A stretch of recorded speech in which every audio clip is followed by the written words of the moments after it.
the other details of this module, assignments details, final examination. That just for the formality, I thought of including it here. So this very brief about myself. Some of you might not know me. So I work as at the Department of Civil Engineering, SLIT, Malabe. And I did my postgraduate in Saitama University, Japan. And as I said, my area of research is building sustainability, specifically building on life cycle assessment tools and environmental engineering related work. Okay, so during this lecture, we will have mainly two parts. We'll talk about the life cycle assessment, or rather try to understand the life cycles and how to assess the life cycle in context. And then the concept of material circularity, how you can assess the life cycles with respect to the material circularity. Okay, so first we will look at the life cycles and its assessment. So very briefly, I will try to explain what is a life cycle and what is life cycle assessment and how it is done, right? So to start with, you may want to make certain decisions. Now, for example, let's say in this example, we might be wanting to select different building materials, let's say for certain certification processes. So GBCSL is Green Building Council Sri Lanka certification. So in order to attain certain credits, we may want to use maybe more environmentally friendly building material, maybe energy saving bulbs. So how can you select which is better? So we can always look at the full life cycle rather than looking at a specific part of it. So the life cycle assessment will help us to make decisions with respect to environmental performance, with respect to economic performance, as well as social performance. So life cycle, in the sense, a product or a process might go through certain steps or certain stages in its full life. So we try to analyze each and every step in detail with respect to the scope of our study and try to make informed decisions. So here in this case, which is more sustainable or maybe environmentally friendly, concrete blocks or clay bricks, CFL bulbs or LED bulbs. So you can make decisions based on the assessment of its life cycle. If you want to look at the environmental aspect, you will do an environmental life cycle assessment. If you want to investigate the cost aspects, you will do life cycle cost assessment, or else social sustainability life cycle assessment. So the life cycle assessment is not only restricted to environmental life cycle assessment, which is mostly commonly used. So as I indicated, when you have this data arising from the assessment of the life cycle of different products, you can you can compare its environmental impact. So in this case, they have compared concrete blocks versus architectural concrete block, how each contributes to the climate change in terms of kilograms of carbon dioxide equivalent, right? So you can see with respect to concrete block, it is relatively lesser than the architectural concrete block. If you compare the stabilized soil block with alkali activated block, you can see different aspects. They are kind of better. Here you can see the key, right? So if you just look at the total, again, stabilized soil blocks are slightly better than the alkali block compare in with respect to the climate change, right? So like that, you can do a lot of analysis using the data generated during the life cycle assessment. So we will uh, go through this process as we go on, right? So I have already explained the overall picture of life cycle assessment. So if you want to assess the full sustainability of a product or a process, you do this triple bottom line analysis, which means you will quantify the environmental impacts, you will quantify the social impacts, you will quantify the cost impacts using different indicators, right? So one such indicator is, I just showed you the how much this product or process impact the climate change, right? So you can use an array of indicators which will be applicable for your country, maybe your locality. So there can be local indicators, there can be global indicators. So what do you mean by that? The climate change, it's a global issue, right? So whoever will emit carbon dioxide, whether it is Sri Lanka, we are emitting carbon dioxide, or Japan, the whole world is going to be impacted. So it's a global indicator. But sometimes, let's say, a factory is discharging uh, uh, some pollutants, so maybe let's say sewage to the nearest river, right? So as a result of nitrates and phosphates in the sewage, the river or the lake can get eutrophied, right? So the eutrophication is uh, a local indicator, right? Uh,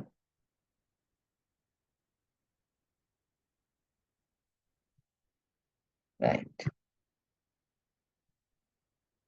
Okay. So now, when you conduct a life cycle assessment, you will look at the full life cycle of a product or a process. So if you take typical product or a process, most of our products start with the raw materials coming from the earth, right?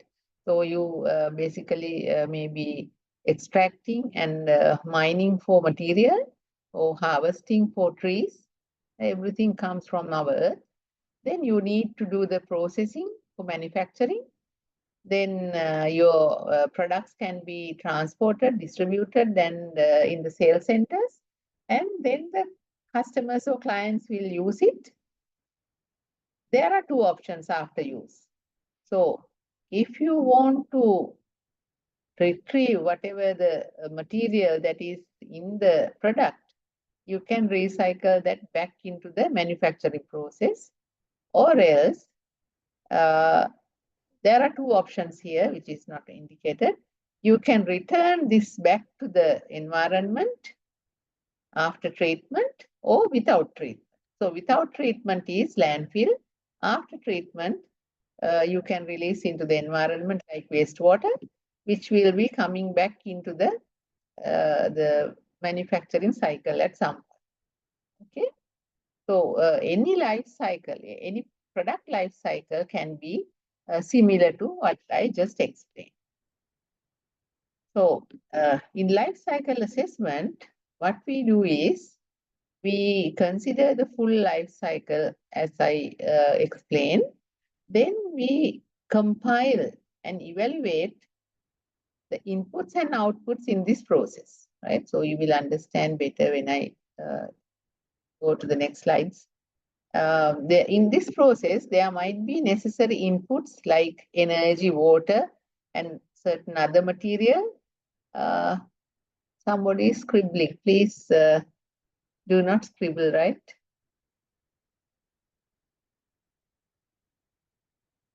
Okay, I will stop my video. I think there is a signal issue. Okay, right. So compilation and evaluation of the inputs and outputs. So I was talking about inputs like different types of raw material in this process. Water and energy are usually the inputs. Outputs can be wastewater, solid waste, and emissions, gaseous emissions, right? So we will identify all the inputs, outputs, and as a result of these inputs and outputs, we will try to quantify their impacts, right? So life cycle assessment cell is a well-defined uh, technique or maybe a process that is already specified in the standard, right? So ISO standard says this is how one can conduct a life cycle assessment, right? And right. So this is the same life cycle I just explained. You can see the main key stages of any process, manufacturing process, or any product. As I explained earlier, so I'll just skip this. Right. So, what are the other applications of life cycle assessment? So, apart from the decision-making tool, it can be used to optimize the products, compare the new designs, introduce new technology, and weigh and see which is going to be better with respect to the environmental performance, cost performance, and also the life cycle assessment very widely used now in policy making, like green labeling. So if you want to make a label that will specify the environmental performance of the product, the standards are there, ISO standards, and we can conduct our life cycle assessment according to the standard, and we can develop the label, right? And also, it can be used as a market strategy. So, in different markets, the declaration of the environmental and other triple bottom line performance has a niche market. So, that is also something that is happening now. And also, we can use it as a tool to manage the supply chain. And of course, it can be used for dissemination of information.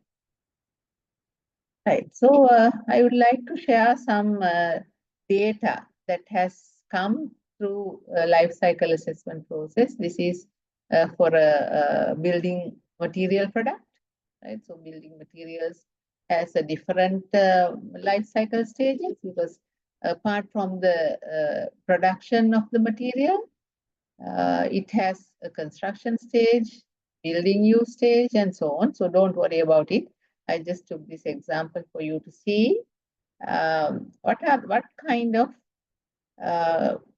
parameters or indicators are usually there in the product declaration, right? We call this environmental product declaration, right? So you can see usually there are around 13 indicators given in this EPDs, environmental product declaration, right? So we can generate this kind of sheets through a proper life cycle assessment. Right, so let me briefly explain the environmental life cycle assessment for quantifying environmental indicators. So the standards that is followed is ISO 140 and 44. Right? So this will specify how we can conduct a life cycle assessment.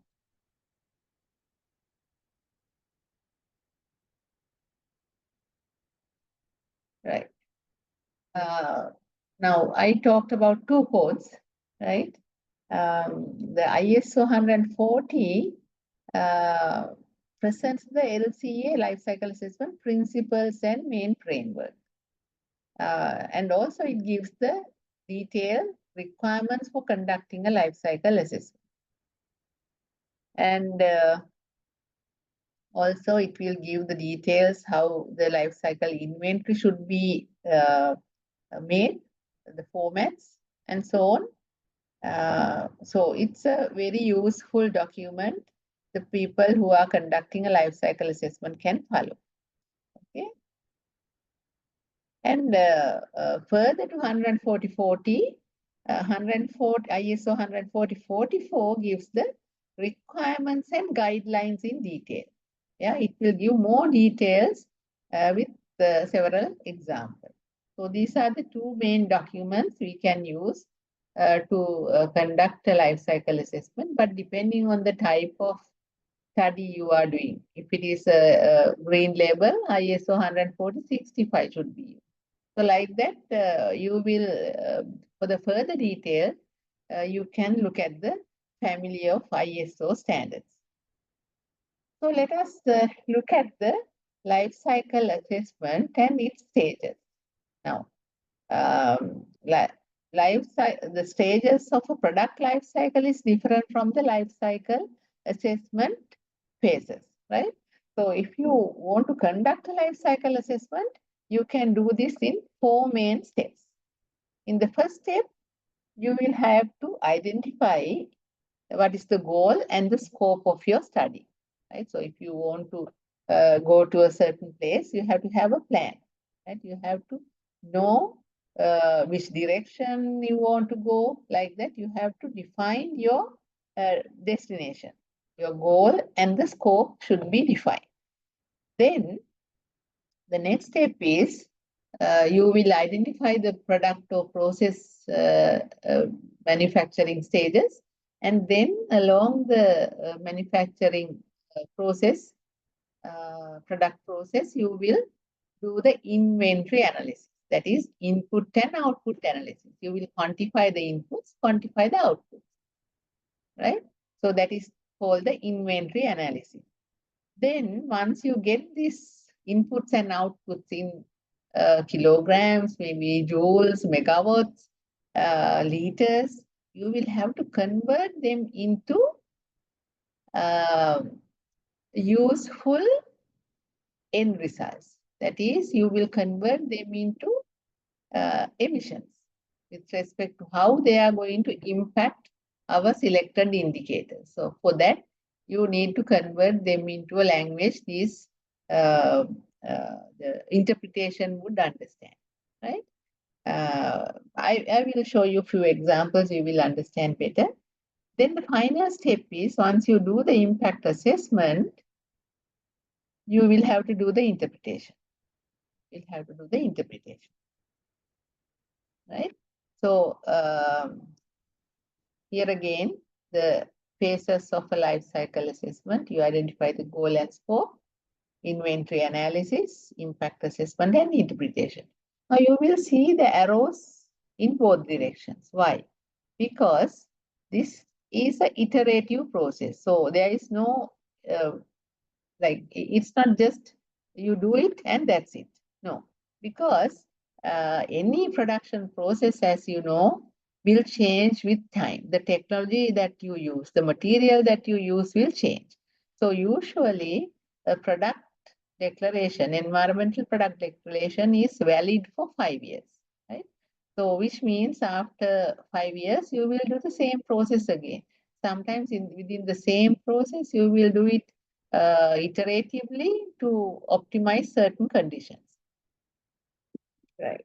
And the next picture you see here is the random stages of a manufacturing process, right? So starting from extraction of raw material, transportation, manufacturing, again transport, use, again transport, and end of life. You can dispose or recycle. Right. So let me briefly tell you what is the meaning of goal and scope. Now, when you take a production process, sometimes depending on your requirement, depending on your availability of resources, you may not be able to include everything that is there in the study, right? So now, for example, if you can see here, in this, the production process, the first step they have taken here is it start with energy, right? Then capital equipment. So these are used for oil extraction. Then plastic production, cup manufacturing, transport, and use of cup. This is the life cycle of a cup, right? And at the end of the use, it will be disposed into the landfill. So that is how they have identified. But the red line shows the system boundary that is considered in the study. So the study will be conducted within the shown boundary. Right? So it will not consider the capital equipment. It will not consider the energy to a certain area of maybe the equipment manufacturing, and also landfill is not included, right? So depending on your time, because a study of this nature will take a lot of time. Time is money, right? So because of these constraints, we have to define our system boundary considering the resource availability, time, cost, everything, right? So when we defined our system boundary, goal and scope, there are a few other important things in addition to the system boundary. We want to define the functional unit. What is the functional unit? So as the name suggests, it is related to the functions of the product, and it should be defined in such a way you should be able to compare the products, maybe let's say two types of bricks, two types of Coca-Cola, maybe produced from two different companies, let's say. So if you want to compare similar products, you need to have a similar functional unit, because you can't compare the apples and oranges, right? So therefore, it's very important to define the functional unit at the very beginning. So very typical functional units. Now, let's say you want to compare two bulbs, right? So functional unit can be the number of hours a bulb can be used, right? And let's say it's a building. So building functional unit is slightly different. Buildings functional unit can be a certain amount of emissions per unit flow area, right? So per unit flow area is the functional unit. And also you can relate that to the time also, per meter squared over a period of 1 year. Right? So that is also a possible functional unit for building comparison. So let's look at the goal and scope.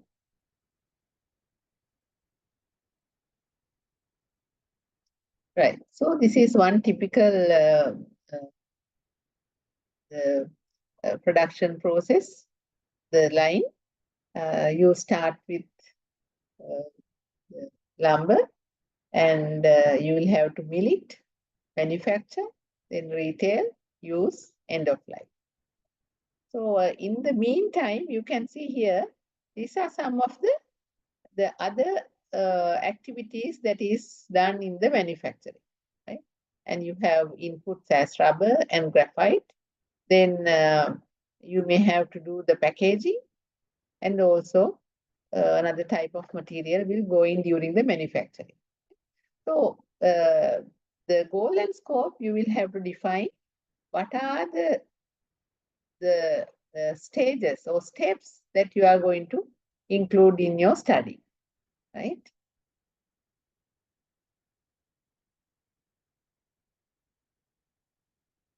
And the functional unit, some examples. Let's say you want to compare the wooden pencil versus mechanical pencil, right? So functional unit should be related to its function, which is writing, right? So both pen and pencils are, the function is writing. So functional unit can be 1 meter of writing. What is the emission? Right? So you can calculate the emissions for the total writing, maybe how many meters you can draw with your pen, and you can define your functional unit. Okay, so next stage, the second and third stages, you will collect inventory related to the inputs and outputs of your production process, right? Inputs and outputs of your production process. And the third step is, by using these inventories, you will try to convert them into impact categories, and you will be using characterization models, which will help us to convert the emissions into impact categories. And so therefore, we will have to group our data depending on these impact categories. Right. So as I indicated, inputs, we only consider energy, water, and material. We do not consider the labor as an input. Right? So outputs are typically the product itself is output, waste, emission, and other byproducts. Now we have to remember, as I indicated, the data collection is very much time sensitive. So it's always good to know what is the specific sensitivity of your data you are going to collect and act accordingly. So it is time sensitive. The geographical location, technology, because depending on the technology it uses, the impacts will be different, right? So you can also investigate the impact of technology in this kind of a study. Right, so it's very important that you follow the same consistency in the data collection. So it's recommended that throughout the study, a single set of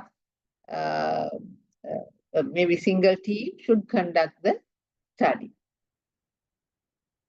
The final stage is the interpretation, right?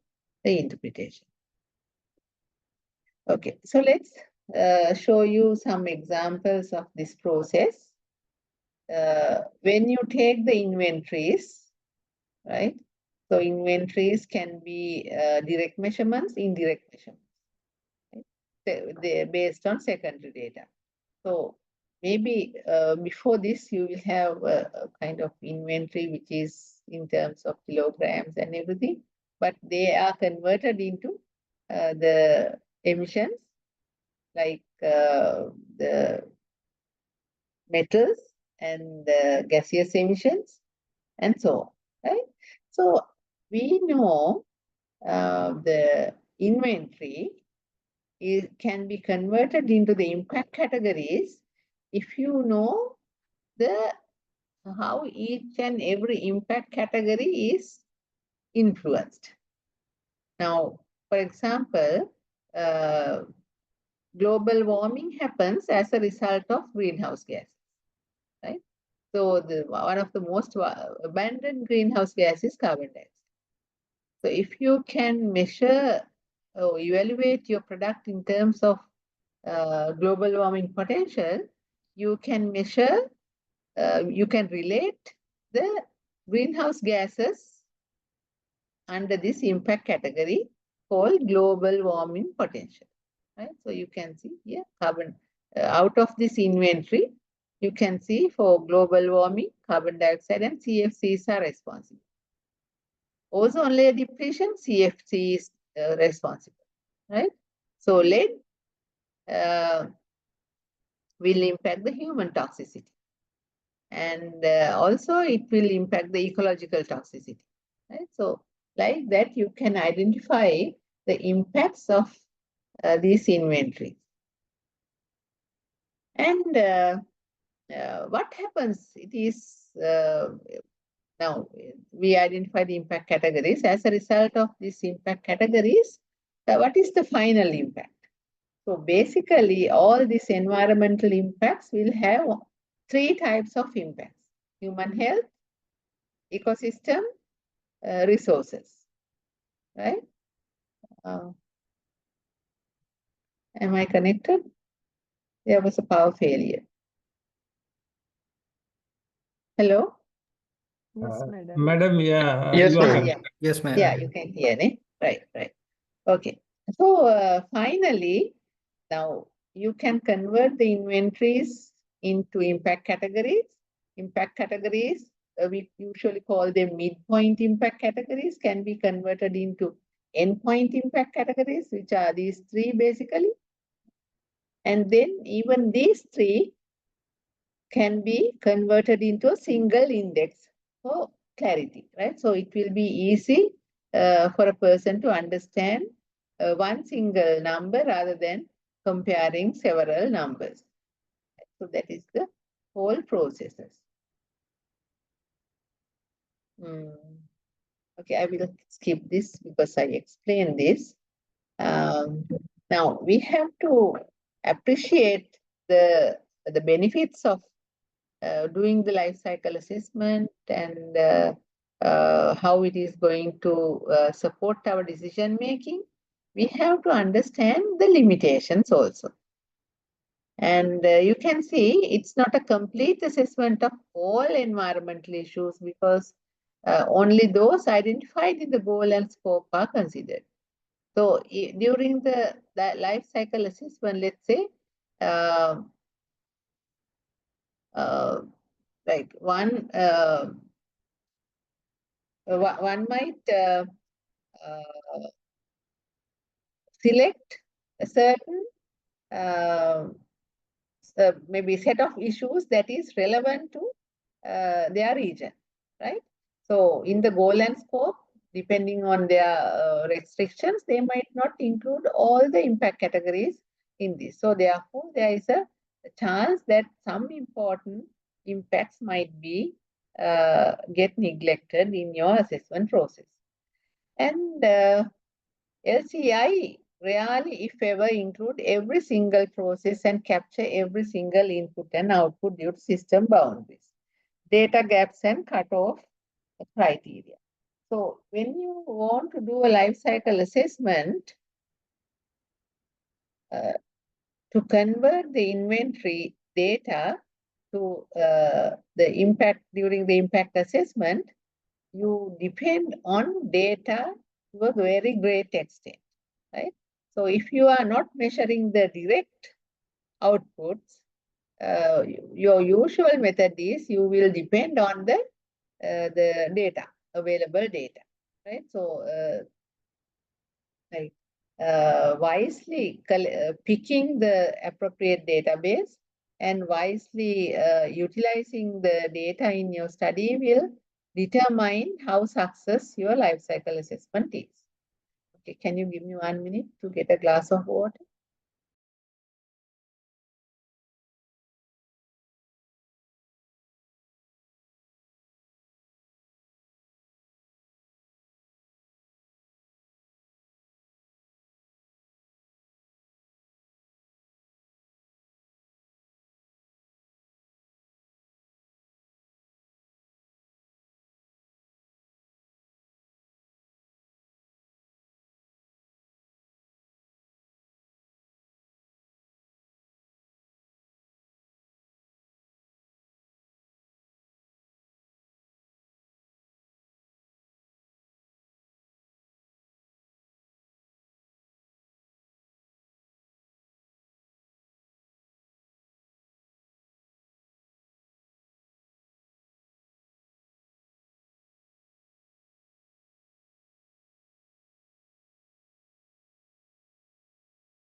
Right. Thank you for waiting. And as I told you, we depend on data for this kind of assessment. And when you are collecting this LCI data from different databases, there are a lot of uncertainties associated because of the different system boundaries they might be using, and the data quality of their initial data collection. So a lot of uncertainties. I am not going to explain the details. We have to understand the data has lot of challenges, because now if you want to do a life cycle assessment in Sri Lanka, we may have to depend on the data that has been generated in different other countries, because we don't have a local database in Sri Lanka, right? So maybe with time we will develop, but certain sectors have limited data. Like I can remember far back there was an initiation to generate data for tea manufacturing, apparel, but those are also very, very limited.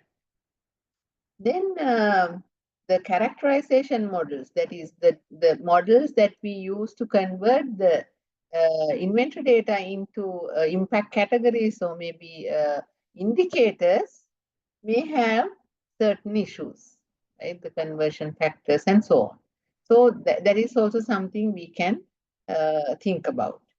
And in the life cycle assessment, though it is there's a standard and there are like methodologies that has been put forward, there are issues with respect to sensitivity and other areas of uncertainty.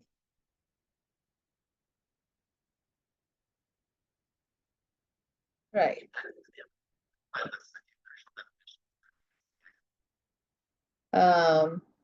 Right. So I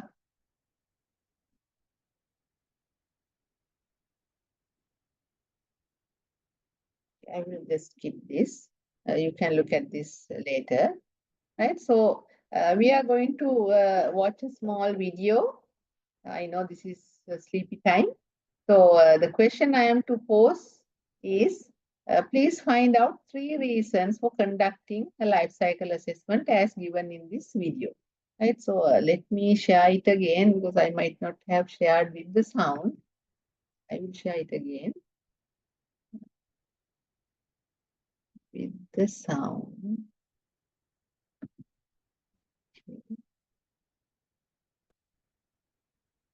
Right. So the question is, please pick 3 reasons for conducting the life cycle assessment and put your answers in the chat box. Right. So we have 85 participants. Let's see. Every product and service has an impact on the world around us. With the life cycle assessment, or short LCA, we measure this environmental impact. In this video, I will walk you through the fundamentals of a life cycle assessment, who it is useful for, and how the process of conducting an LCA looks like in practice. So let's go.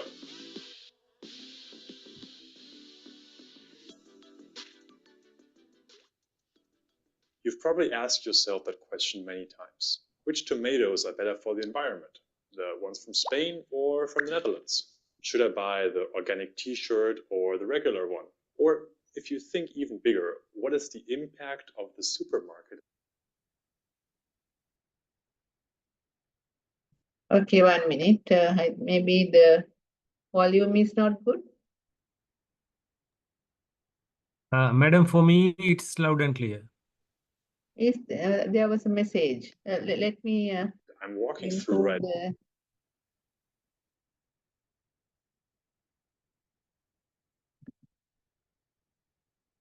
increase the volume, right?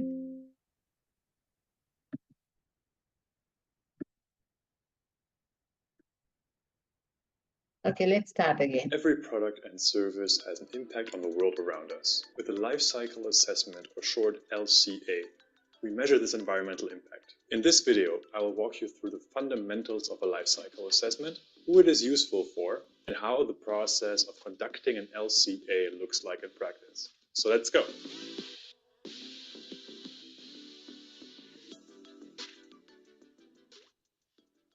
You've probably asked yourself that question many times. Which tomatoes are better for the environment? The ones from Spain or from the Netherlands? Should I buy the organic t-shirt or the regular one? Or if you think even bigger, what is the impact of the supermarket I'm walking through right now? But answering this question can be very difficult. There are just so many factors to consider, like which raw materials were involved in the production process. How are these products produced? What about heating, water, ventilation? How do they get transported by truck, rail, or airplane? And because this can become very confusing very fast, life cycle assessment is a standardized framework that governs how we are supposed to measure these footprints. But here's a disclaimer. Standardized does not mean that you can just compare one LCA to any other. And that takes us right to the first part of our life cycle assessment, defining the goal and scope. A life cycle assessment is quite an extensive analysis, so you wouldn't just conduct one for fun. We have to make choices every day about business, about money, about investments, but at the same time about the environment. And for that, we had to take into account really the measurement of our impact. You always have a goal in mind. That also means you have to understand why you're conducting an LCA in the first place. There are usually 3 different reasons why a company would want to conduct a life cycle assessment. The first would be to comply with regulations. In many countries and industries, you need to show your environmental footprint in order to sell your products. So your environmental footprint becomes some sort of license to operate. Customer demand is another reason to conduct an LCA. Especially businesses often want to know more about the environmental performance of the materials and products they purchase. It impacts their own footprint. The third big reason is purpose. Many leaders rightly see it as their responsibility to lead by example. Happy Cocoa is a purpose-driven brand with a mission to deliver vegan dairy replacements in the European market. And the first step to improve is, of course, to measure. By the way, if you want to measure your environmental footprint, check out our website, ecochain.com. So now we know who we are conducting the assessment for, but before we start crunching numbers, we need to look at what we will actually analyze. First, we define what we will be assessing. Will we analyze a product or material or an entire company? How much will we need to analyze? We want to define the functional unit, for example, 1 kilogram of tomatoes. Then we need to define the system we are analyzing, so the impact category we want to measure in. This could mean we want to focus on, for example, CO2 emissions. If we would want to conduct a life cycle assessment with the goal of generating an environmental product declaration, we would build our goal and scope around the methods that are required by the regulatory bodies. This is why an LCA does not necessarily need to be comparable with another one. If you compare 2 assessments with a different goal in mind, they might not be compatible to each other. There are a number of frameworks to overcome that problem. The product category rules, short PCR, do exactly that. They standardize the creation of an EPD in a product category so that they can later be comparable. Take, for instance, construction materials such as asphalt. If you follow the product category rule for this category, you will be able to compare 2 asphalt products to one another. We also need to define which part of the product life cycle we base our assessment on. The product life cycle contains the raw material extraction, the processing of the raw materials, the transportation, the use phase, and the waste phase. There are a number of concepts that describe parts of the product life cycle: cradle to gate, cradle to cradle, well to wheel, but they basically all refer back to the original 5 phases. The product might have a high impact when it goes to waste, or it might be easily recyclable, which makes a big difference for the environmental footprint across the entire life cycle. Last but not least, we also define what we do not want to assess in the LCA. This is extremely important because our analysis can, in theory, never be fully finished. We can always dig deeper, so it's important to define a clear scope for our LCA. Here's an example. The goal of our assessment is to make a t-shirt more sustainable by reducing its emissions during the entire life cycle. We will look at the t-shirt as a whole and analyze the environmental impact from cradle to grave. We will look at the CO2 emissions caused by one t-shirt. The next stage in our life cycle assessment is the life cycle inventory. In this phase, we look at the environmental inputs and outputs of a product or service. We are now collecting the data we need for our analysis. Think of it as a bucket. In phase 1, we define the buckets we want to put our data in. Now in phase 2, we fill these buckets. The goal is to quantify the environmental inputs and outputs of the product or service we're assessing. That could be raw materials, energy, water, or even emissions to air, land, or water. The more complex our processes, the more complex this analysis can be. This is why this phase usually takes the largest amount of time in the assessment. Usually this data gets collected with a data collection sheet or another form of template or spreadsheet. A lot of the data is already available when we look at our energy bills, but often we might need to use life cycle inventory databases such as EcoInvent. These databases give us the best indication of what the impact of a given material might be. If we need to know the impact of a specific cotton blend from South America, for example, we can often rely on the research of other practitioners and use that data for our analysis. If there's absolutely no data available, we might need to rely on industry averages. Depending on how transparent your supply chains are, you can imagine you might need quite some detective work to get all your environmental data. At the end of phase 2, you will end up with a lifecycle inventory flow model, a flow chart that shows all your inputs and outputs neatly organized. That means you are ready for phase 3 of our assessment, the lifecycle impact assessment. After collecting all our data, we now have a number of different pieces of information. But in our example, we wanted to analyze the CO2 footprint of a t-shirt. So how can we get to that information? The answer is called impact categories. So we take all our indicators, say nitrous oxide, methane, and others, and translate them to our impact category of choice. In our case, that would be global warming potential, which is measured in CO2. Another analysis might be ecotoxicity or acidification. Then we translate these equivalents into an impact category total. So for instance, CO2 equivalent or environmental costs. This of course depends on the goal and scope of our assessment. So let's recap. We started by defining the goal and scope of our analysis. Then we collected all the data we needed in an input-output flow model. And then we unified that data in one or more impact categories. Now we have our numbers, and what do we do with that? That's right, we still need to interpret the data, and that is phase 4 of our life cycle assessment. ISO 14044, which is the norm that defines LCA, describes what we need to do in the interpretation. We basically need to conduct a sanity check on our assessment. This is also called a sensitivity assessment. An LCA is a complex analysis, and we need to clearly define where our analysis has limitations and how consistent and sensitively it was conducted. If the assessment was conducted for an official purpose, external verifiers will also need to validate our work. Based on that, we can now draw conclusions and recommendations from our assessment. This could mean that we assess how high the emissions for our product or service are, how it compares to other products, and what the biggest levers are to reduce the impact of our product. In the example of one of our clients, we actually found that the biggest impact of their fashion products occurred in the use phase.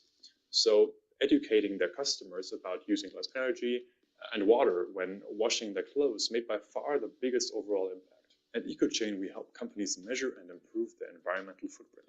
Learn more about EcoChain at ecochain.com and subscribe to our weekly environmental update on our website. Thank you for watching our beginner's guide to life cycle assessment. I really hope that this was a valuable video for you, and please write your Okay.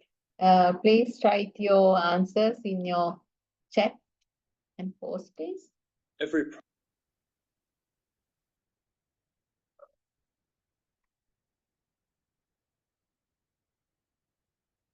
See if you will two answers.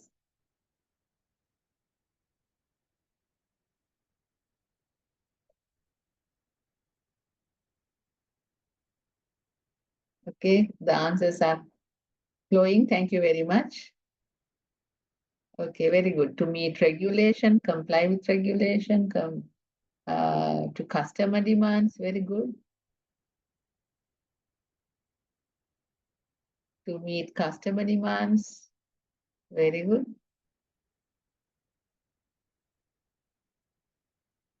Decisions making, risk management, environmental impact evaluation, very good. Okay, thank you very much for your responses. Appreciated. Okay. Let's get back to the next slides. You can send your answers meanwhile. I'll just share one example, or maybe case study we did with one of my students. We wanted to see, now in the market, there are different types of roofing material, right? I roof and the calicut clay type roof tiles. Right? So we wanted to compare the two and see which is going to be like more sustainable material for building construction, roofing construction.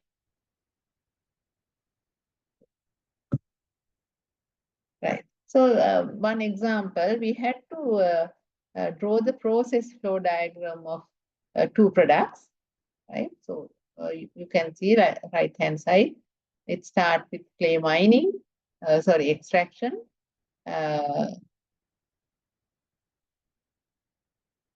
Hide the control.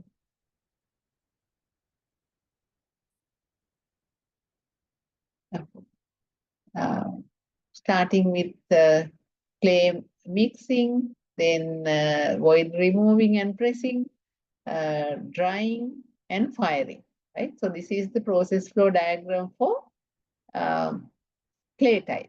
So similarly, we drew the process flow diagram for the iRoof material as well. And you can see the functional unit we used is 1 square meter of roof surface. To cover 1 square meter of the roof surface, how many the material is needed, right? So for comparison of roofing material, the functional unit should be ideal in this manner. Then you can see the data collection sheet. So you have to follow the ISO standards given in the ISO 14044. And activity-wise, you identify the outputs and the units you can collect in whatever the units available to you initially, but then you will have to convert them into the functional unit also. Right? So maintaining the consistency of your measurement is very, very important when you are conducting this kind of a study. Right, so these are the iRoof data sheet and also the process flow diagram. Then, conducting life cycle assessment is very tedious process because it involves a lot of repetitive calculations using huge databases.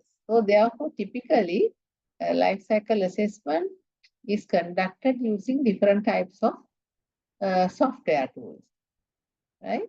So we used a software tool called OpenLCA with EcoInvent database. So databases, there are people who will collect the data from different vendors, manufacturers, and build a comprehensive database where you have everything at one place. That is the type of database, right? So this is how we model the two processes in the OpenLCA tool and generated the data results. So we were able to compare the midpoint impact categories, an array of midpoint impact categories for iRoof and ESI roofing tile. Right? You can see iRoof is going to be more better performing with respect to environmental impact categories in many categories, right? Compared to the ESI clay tile. So sometimes we might have thought maybe clay tile is better than the iRoof, but when you do the actual assessment, you found the other way. And so similarly, you can generate data and you can analyze the process. We call it hotspot analysis in the process flow. What process is most emitting? So like that, you can analyze your process in detail as well. Right? So at the end, you can also calculate previously you saw the midpoint impact categories. All these are midpoint impact categories. Like the ozone depletion, electrification, and so on. Those are called the midpoint impact categories. And those midpoint impact categories through characterization models can be converted into the endpoint impact categories. How each is going to be impacting on the ecosystem quality, human health, resource utilization, and overall. So this kind of detailed study can be done if you do the life cycle assessment in a proper manner. Right? And we need to benchmark your results by comparing with similar study, because who knows, your generated results are accurate. So always benchmarking will be useful. So I'll show you a very small calculation how the concept of inventory data and converting this inventory data into impact categories can be done, right? So you don't have to do it now. I will explain it, the details of it.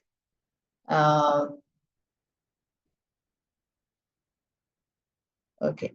Now, the question is, if you want to calculate the midpoint impact for the global warming potential or acidification potential, in this case, 2 examples I have taken, we have to make sure all the inputs that we are considering for this calculation should be in the same unit, right? So it's important that the units of the inventories are comparable with data also.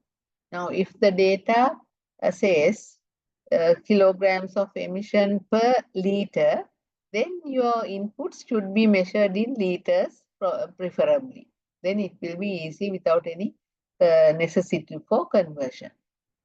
Then we also, if this is manual calculation, of course, we have to have the knowledge what are the gaseous emissions contributing to global warming potential, and what are the gaseous emissions contributing to acidification potential. So accordingly, you will do the further calculation.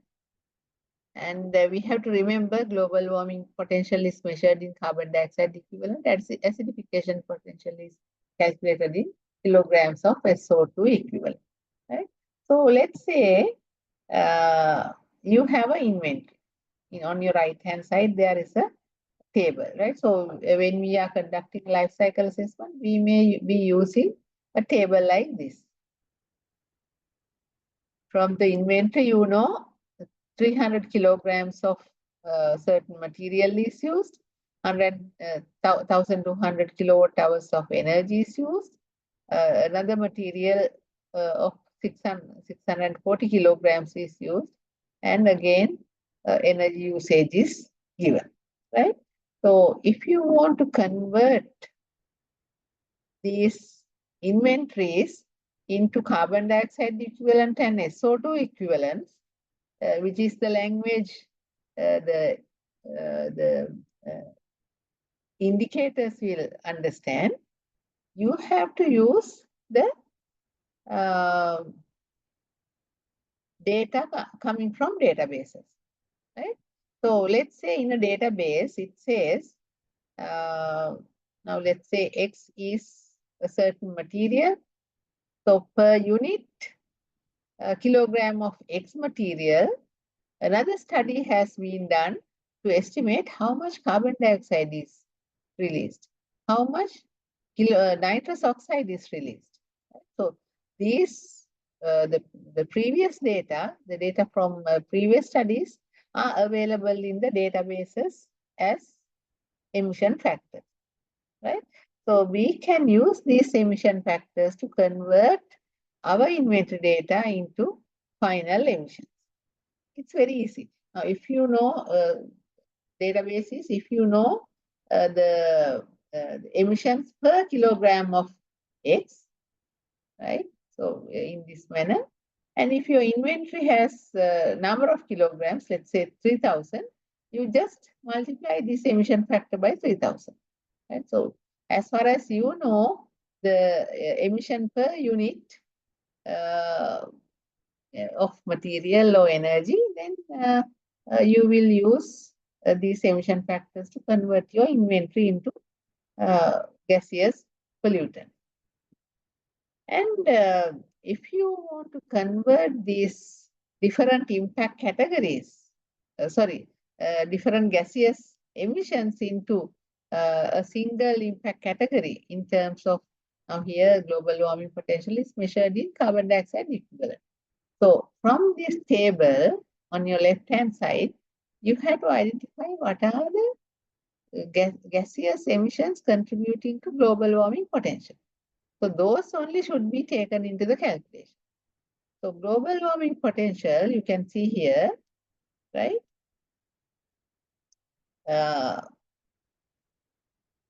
Is a function of the greenhouse gases, such as carbon dioxide, methane, nitrous oxide, right? So you have to sum up all these impacts of different gases to calculate the global warming potential. But what you have to remember here is not each and every gaseous emission is equally influencing the global warming potential. So the standard is global warming potential of carbon dioxide is 1. So all the other gaseous emissions are measured with respect to that 1. Okay. So in that way, now we know to estimate the global warming potential, we have to sum up carbon dioxide, methane, nitrous oxide as they are greenhouse gases. And therefore, we have to understand what is the equivalent impact of methane in terms of carbon dioxide. So the literature would say methane is 28 times more potent than the carbon dioxide. So therefore, you will, it's like if you emit 1 kilogram of methane, it is like 28 kilograms of carbon dioxide. You multiply by 28. So similarly, you have to do it for nitrous oxide as well. Then acidification potential. And in the literature, it says sulfur dioxide and nitrogen dioxide are contributing to acidification potential. So we have to get the data related to them from the table above. Eutrophication is measured in sulfur dioxide equivalent. So that is, therefore, it is the value of this is 1. You multiply it by 1, so it's the same.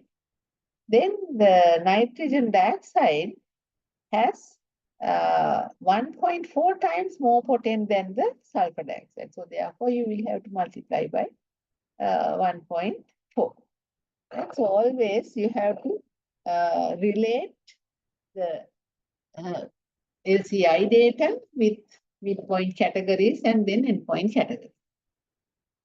So do you have any questions here?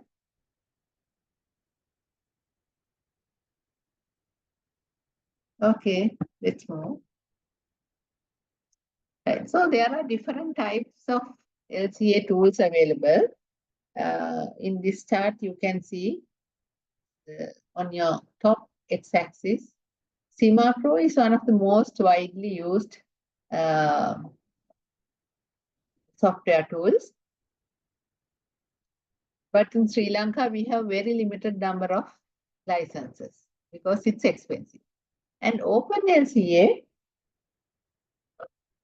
is completely free, but the database is not for free, right? But maybe very basic data is available with the tool, but most of the time you will not be able to do the job. Right.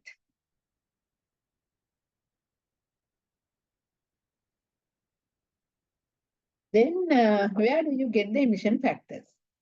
Emission factors are coming from primary data like environmental product declarations, and we call them shortly EPDs.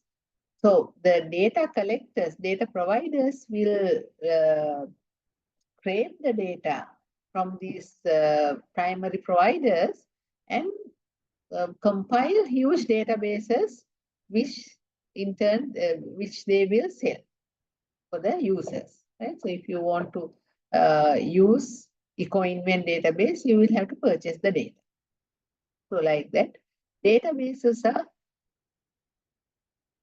not free, but environmental product regulations, most of the data is available for free. So extracting and compiling is a very expensive business. And so these are the most widely available databases for conducting life cycle assessment studies. So basically, I wanted to give a very brief introduction to the process of product life cycles and how you assess the life cycle using the standard procedure given. Do you have any question which related to this? Any questions?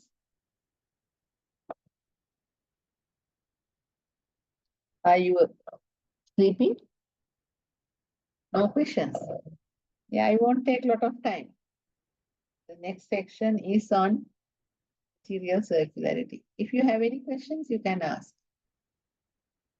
Okay, I will proceed. Right. So now earlier we talked about the product performance was measured in terms of environmental performance, right? So environmental performance, basically we looked at the midpoint impact categories such as global warming potential, eutrophication potential, acidification potential. Right? So those are the common indicators to measure the environmental performance, but that doesn't ensure what happens to the material itself, right? Whether the material you use has ample recycled content, or whether it can be reused after the life cycle and so on, right? So let's look at how you can ensure the materials are also contributing to sustainability, right? So we can calculate the material circularity index. Maybe you have seen this butterfly diagram. We call this butterfly diagram. It's a kind of a landmark in material circularity index calculation because Alan MacArthur Foundation was the people who put forward this MCI concept initially. Then many kind of people introduced different concepts, but they were the people to introduce the concept of circularity very first. Right. So here, very briefly, we will try to understand the material circularity index concept and what are the approaches to measure the circularity index of any material. Right. So now you already know the principles of circular economy is we try to eliminate waste and pollution, and we want to keep the material in circulation, the material and product in circulation for a correct time, right? So we don't want to have very short-lived products or very long-lived products. So appropriate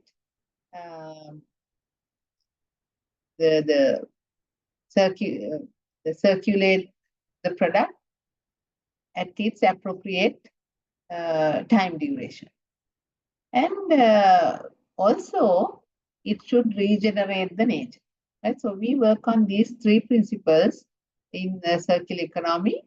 And not that I think you know what is circular economy and linear economy, but just to refresh ourselves, in a circular economy, materials will be in the loop for a long time, right?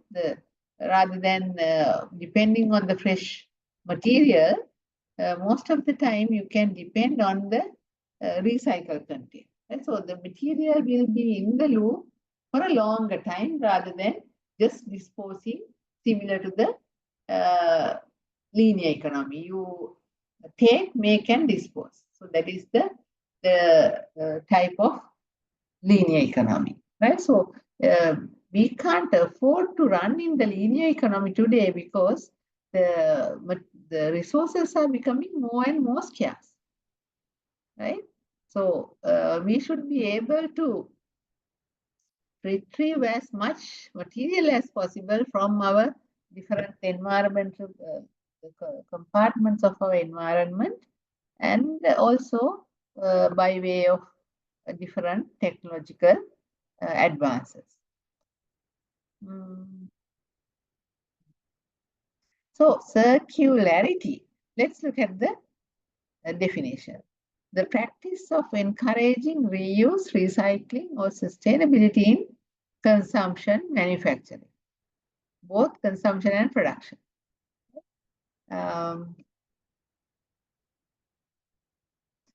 Right. So this is the butterfly diagram I showed you earlier. Sorry, I have swapped the two terms here. Let me correct it. So this should be the biological cycle. This should be the technical cycle. How come?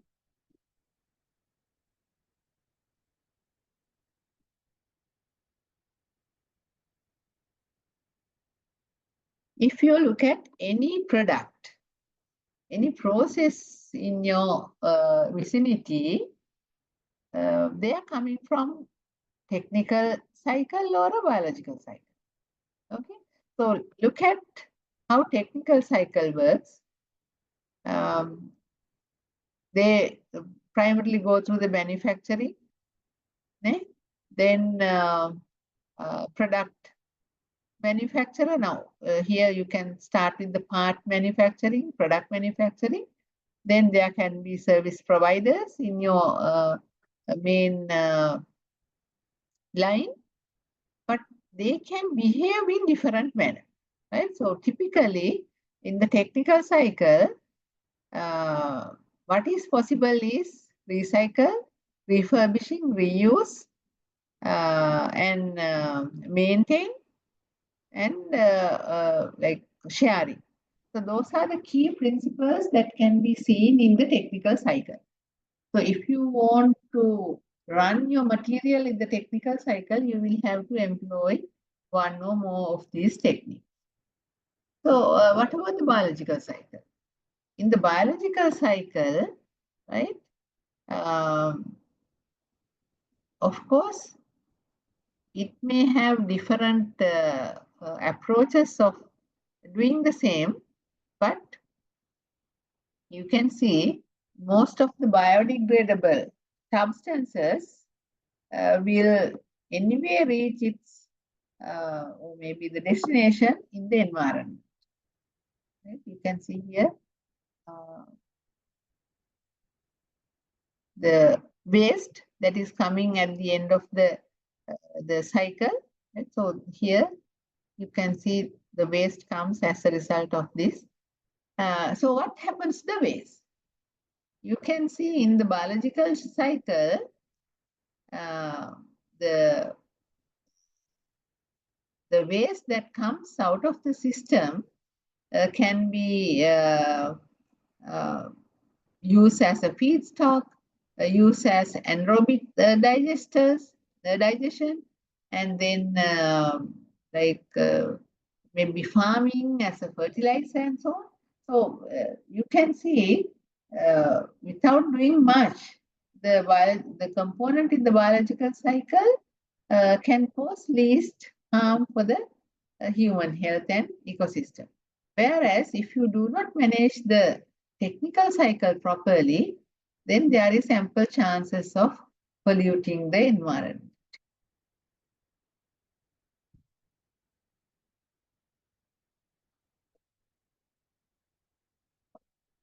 So the material to be circular, it should be able to reuse, recycle as much as possible. at the end of life. And so circularity is material referred to the circular materials are plastic, natural fiber, metals, etc. that have been recovered from their first use. If they are properly collected without contamination, sorted, then you can ensure the material circularity. Then circularity in manufacturing. So circular manufacturing is defined as the production and consumption model whereby manufacturers find means to bring back the material into the economy. So basically in the technical cycle.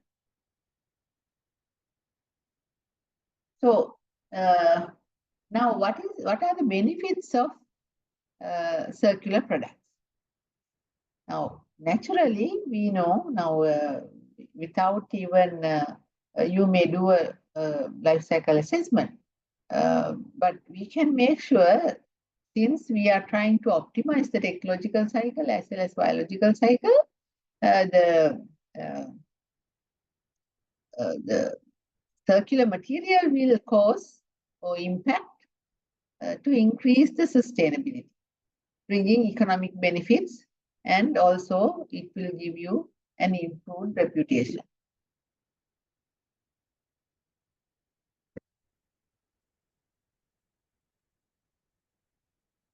Right. So, how do you understand the circularity? The circularity index varies from 0 to 1. 0 to 1, right? So 0 means it is not circular at all. 100, or other words, 1 is the maximum circularity index.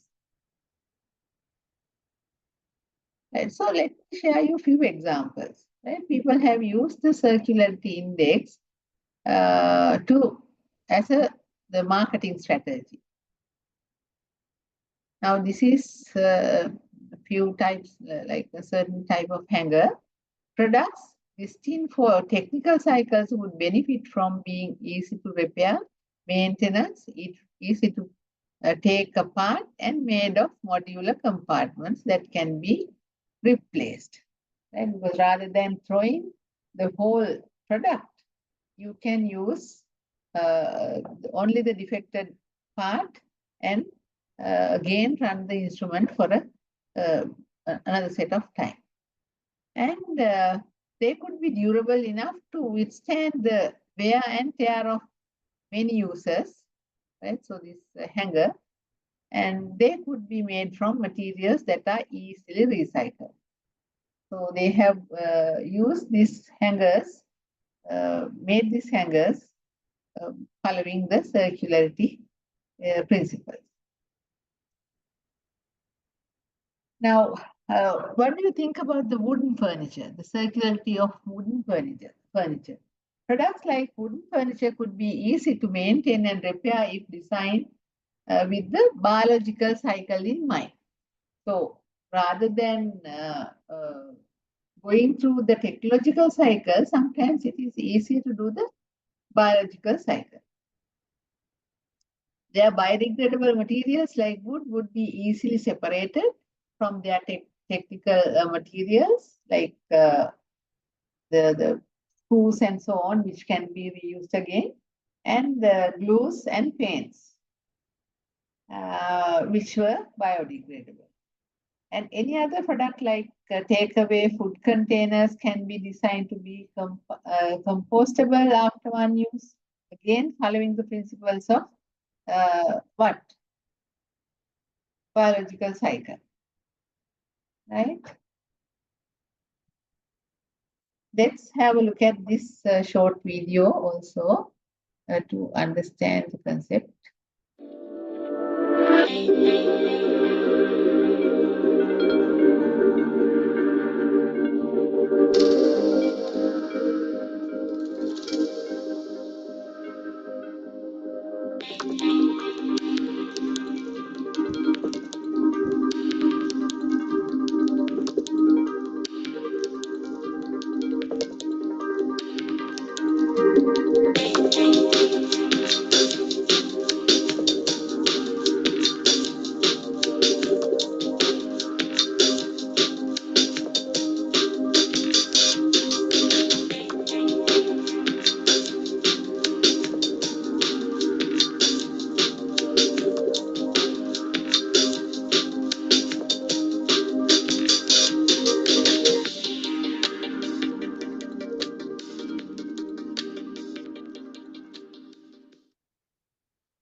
let's look at how we can calculate the material circularity index. Now,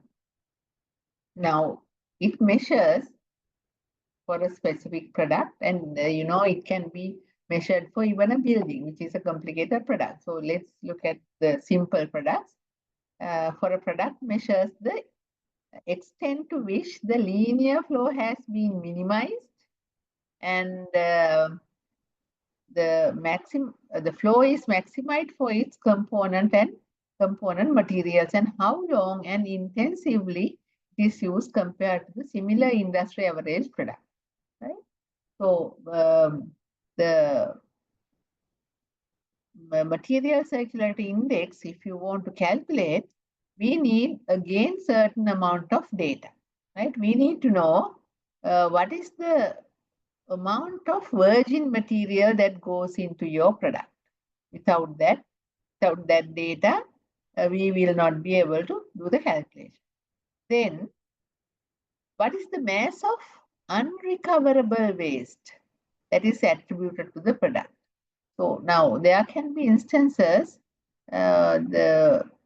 whatever the waste that is generated cannot be recovered because of maybe it's in a gaseous stage.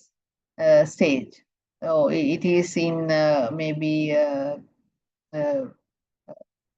different type of that is not possible for you to recover, right? So what is the amount of unrecoverable waste that is associated with? Then we calculate a factor called utility factor that accounts for the length and intensity of the product use. So now you will realize it's important. We should not produce products that are unnecessarily has a long lifespan, but the lifespan of the product should match with the intended purpose. Now, let's say if you want to manufacture let's say, toothpaste, right? So the toothpaste casing, there is no need for you to use a very durable material, but you need to squeeze. The ability to squeeze should be there, right? So nobody will use the toothpaste after the contents are over, right? So it will not be able to use it for ages. So therefore, the durability should also match with the product purpose, right? So when you want to measure the material flow in a product life cycle, right? You can characterize the material as virgin stock, recycled material, reused material, and from where and to it is going. From where and to it is going, right? So you can do a small analysis like this for the specific product you want to assess to measure the circularity index. Then you will quantify, right? So you will have to, like you do in the life cycle assessment, you can quantify them. Sometimes you may use available literature, right? Then anyway, you will have to quantify the different components in the process flow.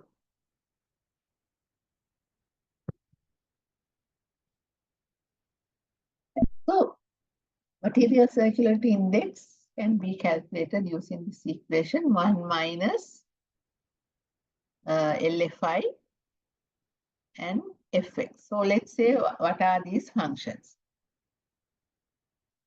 Fx is the utility factor, right? So that will look at what is the intended duration of the utility versus what is the provided utility. And LFI is the linear flow index, right?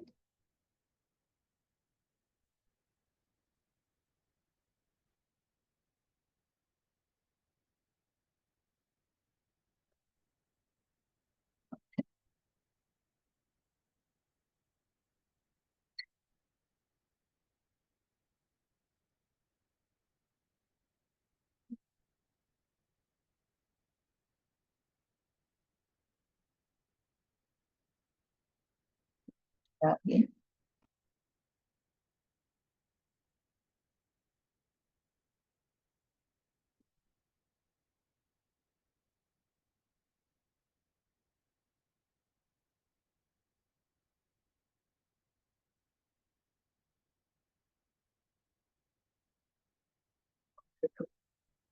Reduce the meeting curve. Right. So linear flow index is defined as the mass of virgin feedstock, that is VB, and WB is the mass of unrecoverable waste associated with the product. So linear flow index is calculated using this simple equation. Right. So what are the other parameters? WB? MB is the mass of product based on the product's reference unit. WFB is the mass of unrecoverable waste generated when producing recycled feedstock. Right, so we have to carefully identify these terms in order to calculate the linear flow index. Right, so how much material is linear? This will determine.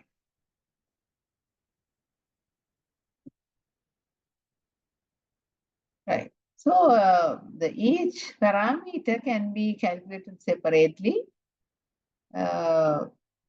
like this. I am not going into details of this calculation. So you can you can analyze your process flow here, this one, right? Then you can apply your quantities into this equation and calculate the material circularity index for your selected material. Right? So it may sound little kind of very straightforward, but it will also take time, similar to the life cycle assessment. Okay. Now there are different ways of calculating the material circularity index. There are free calculators. Sometimes the accuracy of these calculators may not be really great, but you can try this free calculator to calculate the material circularity. And I have given some resources you can use, right? Now, the last section is the long-lasting products. So in the circular economy, when you go to the product design by applying circular economy principles, the appropriate duration of the product, the longevity of the product is very important, right? So let's look at few examples. Now, in a circular economy, products should be designed and manufactured so that they will be in a closed loop, right? And in the closed loop, we would be happy if you can, the product can be in the cycle for a longer time, but appropriate time. Right? So if it is, if the product can be used for, let's say, 30 years. So the components, if you use, can be used for 30 years. Sometimes it might be really appropriate, right? So what are the different modules that has been available in the product design? Product life extension, extending the current life cycle of a product by repairing, upgrading, or reselling. So you can apply your circular economy principles here. Reusing waste, that is, you are going to recover as much as possible, eliminating material leakage, maximizing economic value, and product return flow. Then the next one is sharing, stimulating collaboration among product users via platforms. Right? So you can do the same in circular supplies as well. Supplying fully renewable, recyclable or biodegradable resources inputs to support the circular production. And another thing that you can do is product as a service. So that is also a concept to keep the material in the loop for a long time. Anyone who knows the product as a service?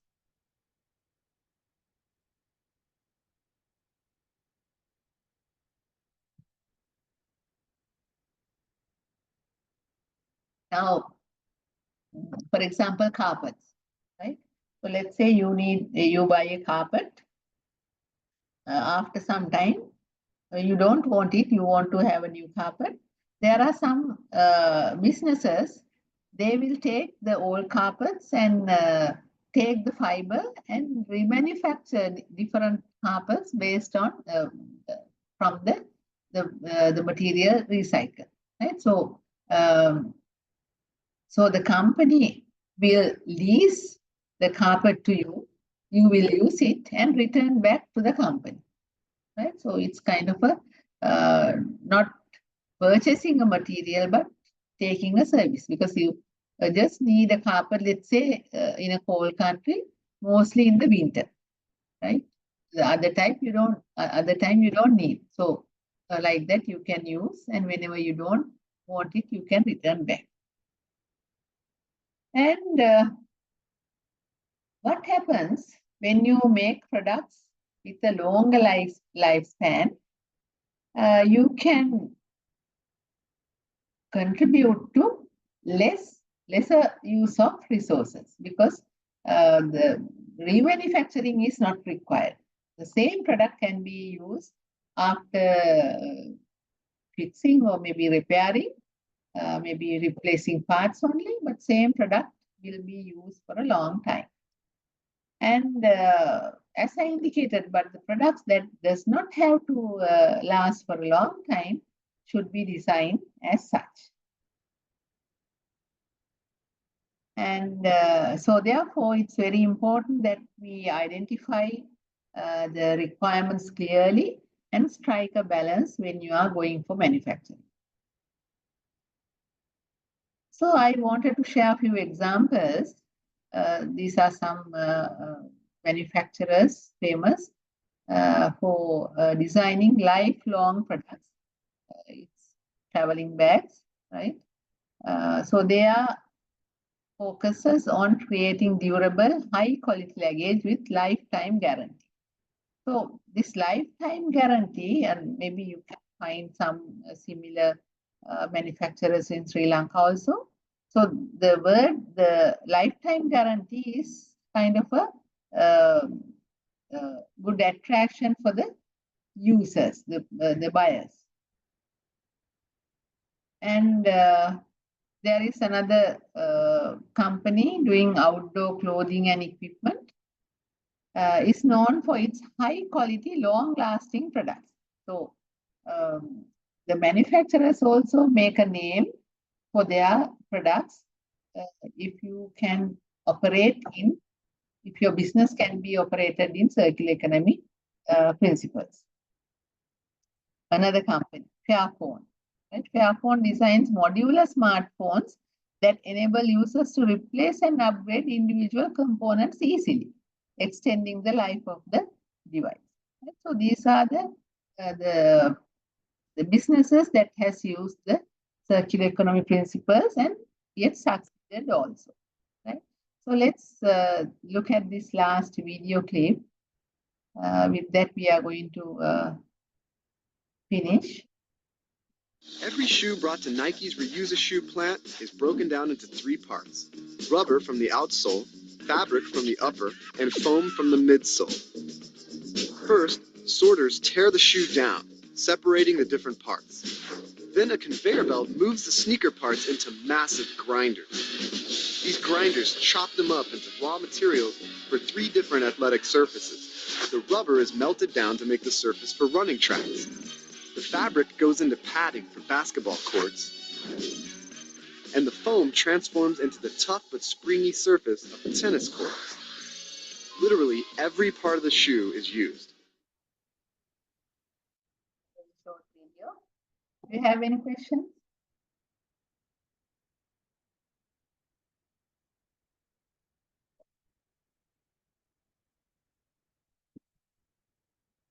No questions. Are you sleepy?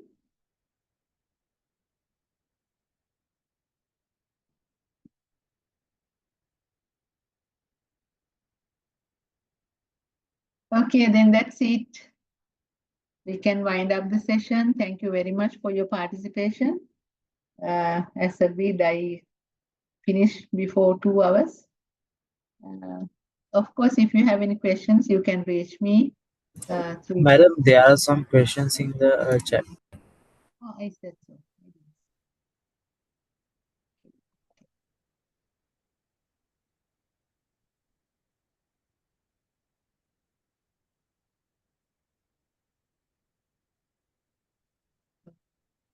Are these softwares open source or paid? And do you provide any access to these? Yeah. Now, the life cycle assessment software tools, there are both open access and paid versions, right? So, as I showed you, the study we did, we used the open access one, which is called the Open LCA. Open LCA. Just type and see. The tool is completely free, but the issue is with the database. For maybe academic purposes, you can write to them and get the access to the database for a certain amount of period, but that takes a lot of procedures, time, and so on. Otherwise, you will have to pay for the database and get the tool for free. But most of the other other software tools are fee levy. Now, Simafro is a commercial LCA tool, and it's very expensive, and you will have to renew its licenses every year.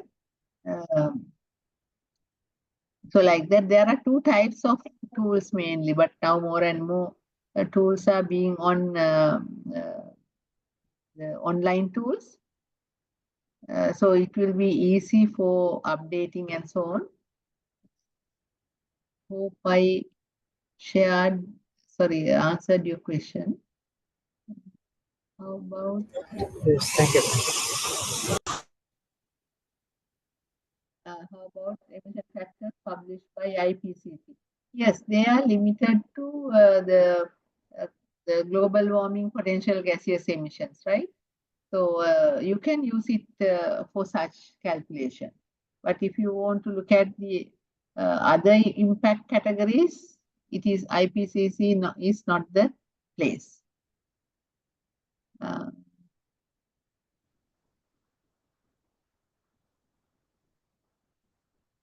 Impact category.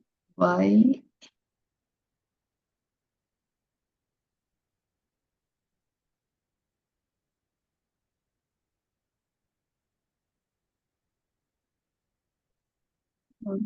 Very clear. Maybe you are referring to the example I choose, right? No, it is just a hypothetical example. So I just considered few gases only, right? So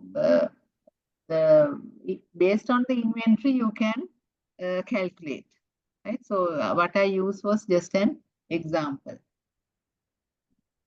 right? Is there MCI values which could involve when we are thinking to design a product or process? Maybe you are referring to benchmark the MCI, right? What level? No, actually, in Sri Lanka, I have not come across this kind of benchmarking studies. This is an emerging concept. Now, for example, in European countries, there are benchmarks for LCA for buildings, right? But in most of the other parts, they don't have. So similarly, MCI is going to be an emerging indicator. So with time, this kind of benchmarks might be available. That's all, right? Okay, I think that's it. I hope I answered your questions. If you have anything, you can just ask.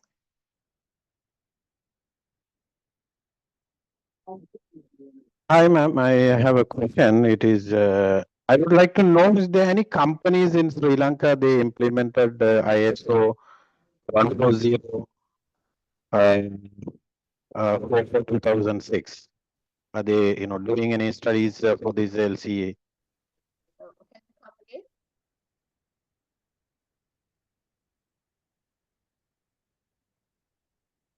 Hello? Yeah. Am I audible? Earlier it was breaking. Can you repeat again? Is there any companies, any manufacturing companies in Sri Lanka?